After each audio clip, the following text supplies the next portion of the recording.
Hi everyone, it's Debbie from Dare to Date, and I promise that I'm going to give you 7 tips to how to have a healthy, happy relationship. And these Facebook Lives are good for anyone that's single or already in a relationship, because we probably don't learn how to do some of these things. So last night I talked to you about the first step, which was understanding what someone's love map is. So we often show love to someone how we want to receive it, not how they need to. So it's important to show them love so they feel loved.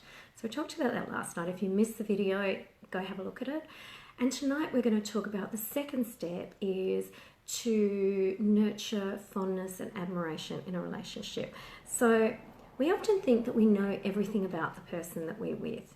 And so there's no point asking any more questions, digging deeper, looking at anything else. But whether you've been with someone 10, 20 or 30 years, I guarantee you there's always something new to learn. And people change. So get to know the person you're with and ask them some questions. If you're new with someone, find out what they love, find out who their best friend is, find out what their favourite chocolate bar is, what music are they listening to in the car, what's their favourite song, some of that simple, basic stuff. Now, I also want to say that when you're in a relationship, that it's kind of easy to focus on the stuff we don't like rather than the stuff that we do like.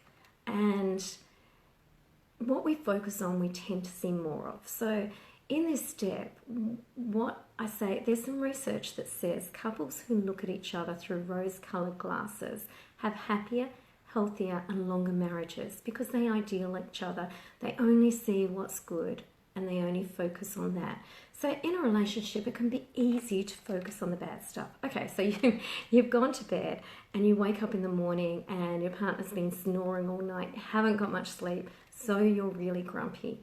You can choose when you wake up that you're going to focus on how grumpy you are, or alternatively, you can choose to focus on what you like about the person.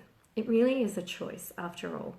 And the one way, if you choose that they kept you awake all night, it does make you really grumpy with them. You kind of come across a different way. You're irritable. Now, what I want to say is no one wants to be around someone that's irritable, that criticizes them, complaining. So when you focus on some of that stuff, you end up acting that way. Whereas if you focus on what you like, it's a whole different experience. Look, for example, you could get really irritated that you're in a relationship with someone and they leave their jocks on the floor instead of putting them in the washing basket. And you're losing sight of all that you like about the person because of what you focus on.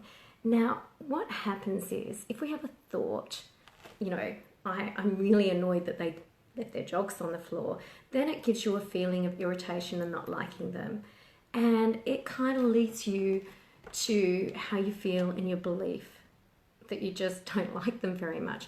Whereas you can make a choice at that point to go, okay, I really, he makes me laugh all the time and I really love being around him. You focus on that, you have a totally different feeling, and then you act a different way and your belief is different. So, I really challenge you to look for what you like in the person rather than what you don't like.